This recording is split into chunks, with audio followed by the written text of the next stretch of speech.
Cara mandi wajib di bulan Ramadan. Niat, urutan, dan kondisi yang mewajibkan mandi junub. 2. Membasuh badan yang zahir. Setelah membaca niat, kemudian membasuh seluruh anggota badan. Rasulullah SAW mencontohkan dengan membasuh tangan sebanyak 3 kali, lalu membersihkan kemaluan. Setelah itu mencuci tangan dengan tanah atau sabun, lalu berwudu seperti wudunya orang yang akan salat. Kemudian, dapat membasuh seluruh anggota badan secara merata. Ummu Salamah, aku bertanya kepada Rasulullah SAW tentang bagaimana cara mandi. Lalu beliau berkata, mandilah engkau ambil 3 raup air ke arah kepala.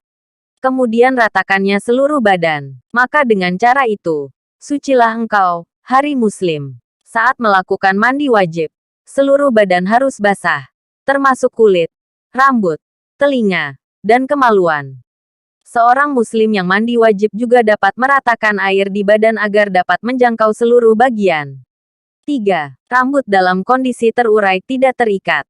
Ketika mandi wajib, rambut tidak boleh terikat. Hal ini dikarenakan rambut yang terikat kemungkinan tidak akan terkena air, sehingga tidak tersucikan. 4. Memberikan wewangian bagi wanita yang setelah haid. Langkah ini sifatnya tidak wajib atau bersifat sunnah. Untuk para wanita, mereka bisa memberikan berbagai wewangian ataupun sari-sari bunga yang bisa membersihkan dan memberi wangi pada bagian tubuh yang disucikan.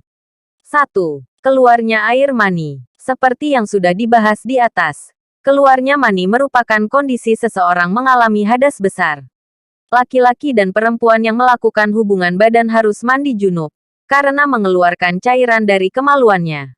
Hal ini sesuai dengan surat An-Nisa berikut ini. Hai untuk kalian orang-orang yang beriman, janganlah untuk kamu salat dalam keadaan mabuk, hingga kamu mengerti apa yang telah kamu ucapkan. Dan jangan datangi masjid sedangkan kamu dalam keadaan yang junub, terkecuali sekedar berlalu saja, hingga kamu mandi. Qs. An-Nisa 43. 2. Melakukan hubungan badan meski tidak keluar mani.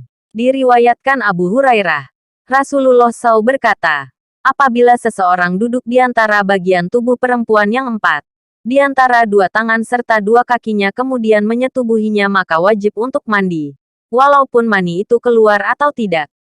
Hari Muslim. Dari hadis tersebut dapat dipahami ketika pasangan suami istri yang telah berhubungan badan, walaupun tidak mengeluarkan mani, sedangkan telah bertemunya kemaluan, maka mereka wajib untuk menjalankan mandi wajib.